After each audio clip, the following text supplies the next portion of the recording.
আসসালামু আলাইকুম।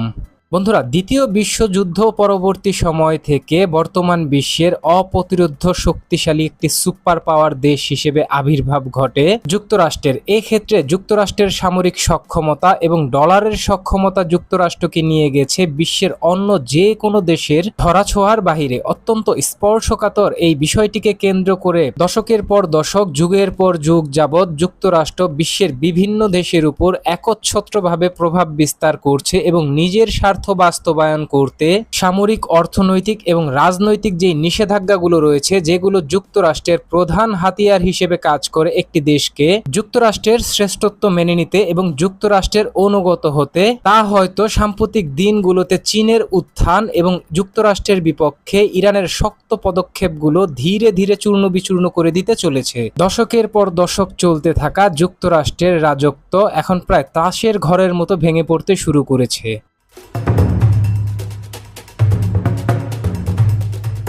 বন্ধুরা, নিশ্চয়ই আপনারা অবগত আছেন যুক্তরাষ্ট্র, ইরান এবং ইসরায়েলের মাঝে যে ত্রিপাক্ষিক যুদ্ধ চলমান রয়েছে, এই ত্রিপাক্ষিক যুদ্ধ স্থায়ীভাবে বন্ধ করতে ইতিমধ্যেই যুক্তরাষ্ট্র এবং ইরানের মাঝে আলোচনা শুরু হয়েছে, যার প্রথম ধাপ হিসেবে ইতিমধ্যেই সুইজারল্যান্ডে পৌঁছে গেছে যুক্তরাষ্ট্র এবং ইরানের প্রতিনিধি দল এবং সেখানে একটি রুদ্ধদ্বার বৈঠক করেছে এবং যুক্তরাষ্ট্র ও ইরানের পক্ষ থেকে নিশ্চিত করা হয়েছে দুই পক্ষের প্রথম ধাপের আলোচনা অনেকটাই ফলপ্রসূ হয়েছে। তবে এখনো তাদের মধ্যে কিছুটা মতপার্থক্য রয়ে গেছে। তবে দুই পক্ষই আশা করছে আগামী দিনগুলোতে নতুন করে যেই আলোচনা শুরু হবে বা দ্বিতীয় ধাপের যেই আলোচনা হবে, এই আলোচনার মাধ্যমে পারস্পরিক স্বার্থ ঠিক রেখে কিছুটা ছাড় দিয়ে হলেও তারা শান্তি চুক্তি করতে তৈরি আছে। এক্ষেত্রে ইরান এবং যুক্তরাষ্ট্র উভয়ই আশা করছেন এইবারের আলোচনা ফলপ্রসূ হবে। তবে এই ক্ষেত্রে ইরানের পক্ষ থেকে নিশ্চিত করা হয়েছে বা ইরানি পররাষ্ট্রমন্ত্রী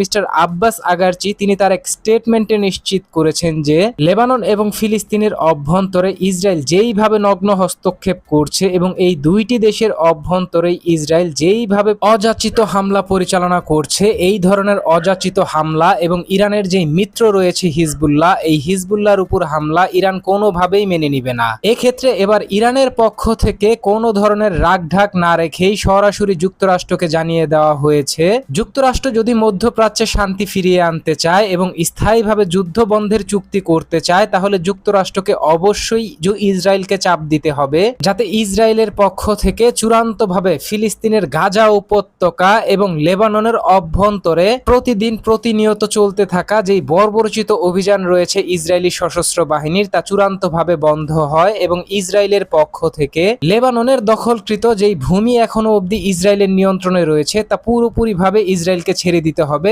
লেবাননের হাতে। তা না হলে ইরান কখনোই নিজেদের মিত্রদের স্বার্থ জলাঞ্জলি দিয়ে কখনো স্থায়ী শান্তি চুক্তির দিকে ইরান ধাবিত হবে না, কারণ ইরান তার মিত্রদের হাত কখনোই ছেড়ে দিবে না। ইরান তার মিত্রদের পাশে শক্তভাবে দাঁড়াবে। এক্ষেত্রে যা করতে হয় ইরান তাই করবে। এখন দেখার বিষয় মার্কিন প্রেসিডেন্ট মিস্টার ডোনাল্ড ট্রাম্প কি ইরানের দাবি মেনে নিয়ে ইসরায়েলকে চূড়ান্তভাবে ফিলিস্তিনের গাজা উপত্যকা এবং দক্ষিণ লেবানন জুড়ে ইসরায়েল যেই হামলা পরিচালনা করছে, এই হামলা পরিচালনা থেকে চূড়ান্তভাবে বিরত রাখতে পারে কিনা।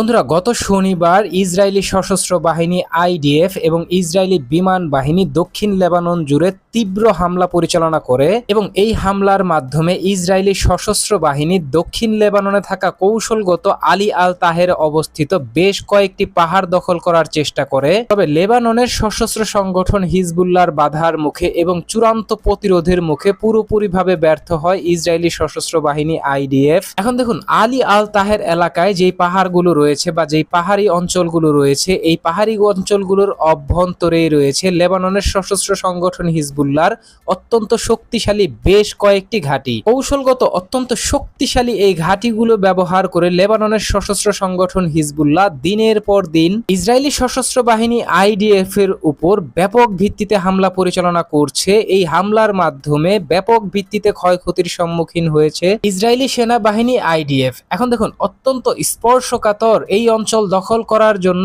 ইসরায়েলি সশস্ত্র বাহিনী আইডিএফ দক্ষিণ লেবানন জুড়ে যেই অতর্কিত হামলা পরিচালনা করেছে, এই হামলায় অন্ততপক্ষে ৭৬ 70 জন সাধারণ লেবানন নাগরিক এবং হিজবুল্লাহ সদস্য চূড়ান্তভাবে নিবৃত হয়ে গেছে। যদিও লেবাননের সশস্ত্র সংগঠন হিজবুল্লাহর পাল্টা হামলায় ইসরায়েলি আর্মির একটি ট্যাঙ্ক তারা চূড়ান্তভাবে ধ্বংস করে দিয়েছে। পাশাপাশি হিজবুল্লাহর পক্ষ থেকে দাবি করা হয়েছে অন্ততপক্ষে 15 জন ইসরায়েলি আইডিএফ সেনা সদস্য গুরুতর আহত হয়েছে। ঠিক তার বিপরীতে 3 জন আইডিএফ সেনা সদস্য চূড়ান্তভাবে নিবৃত হয়ে গেছে। যদিও গত রবিবার এবং শনিবার তাৎক্ষণিক প্রতিক্রিয়ায় ইসরায়েলি স্বাস্থ্য মন্ত্রণালয় এবং ইসরায়েলি প্রতিরক্ষা মন্ত্রণালয় এই বিষয়টিকে পুরোপুরিভাবে অস্বীকার করেছে।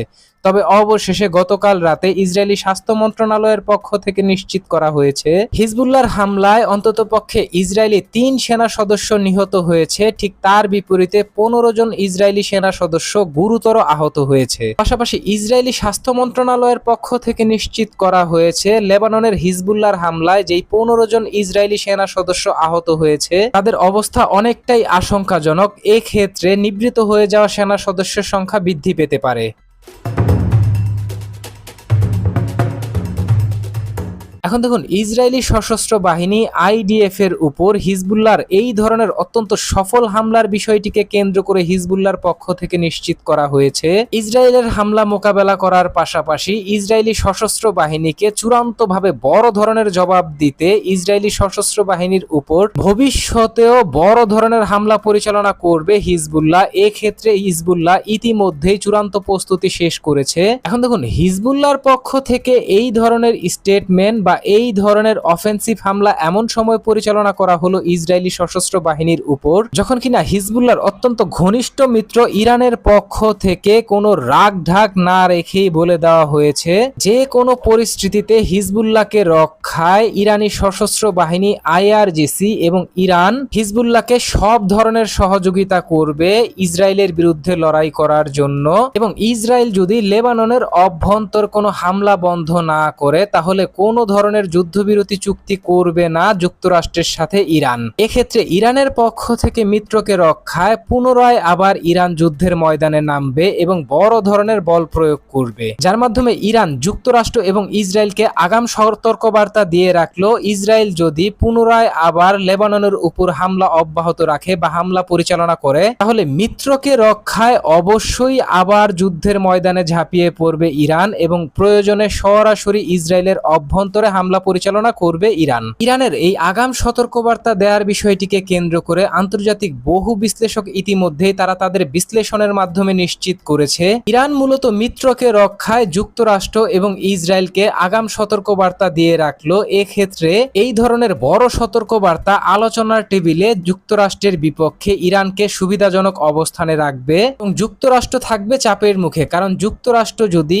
এই ধরনের হামলা বন্ধ করতে ইসরায়েলকে মানাতে ব্যর্থ হয় তাহলে ইরানের পক্ষ থেকে ইসরায়েলের উপর সরাসরি হামলা পরিচালনা করা হতে পারে। ঠিক একইভাবে তার সাথে সমন্বয় করে হিজবুল্লাহ ইসরায়েলের উপর হামলা পরিচালনা করতে পারে।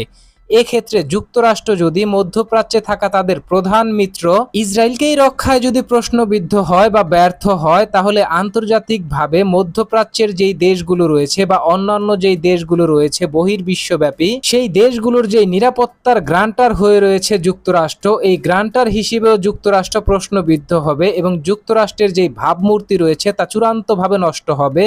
ঠিক একইভাবে নিরাপত্তার গ্রান্টার বাবদ যে বিলিয়ন বিলিয়ন ডলার যুক্তরাষ্ট্র বিশ্বের বিভিন্ন দেশ থেকে আদায় করে, বিশেষ করে মধ্যপ্রাচ্যের দেশগুলো থেকে আদায় করে, সেখানেও যুক্তরাষ্ট্র বড় ধরনের প্রশ্নবিদ্ধ হবে এবং একটি ব্যর্থ শক্তি হিসেবে তার আবির্ভাব ঘটাবে।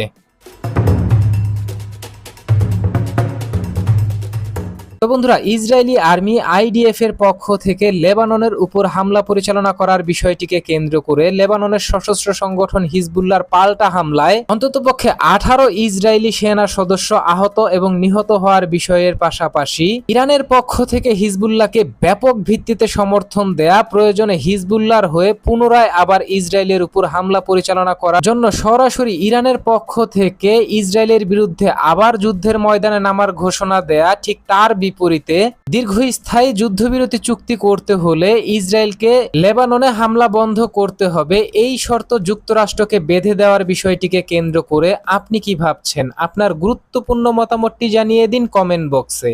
এবং আমাদের ভিডিওটি ভালো লাগলে ভিডিওটিতে লাইক, কমেন্ট, শেয়ার এবং চ্যানেলটিকে সাবস্ক্রাইব করে সঙ্গে থাকুন। ধন্যবাদ।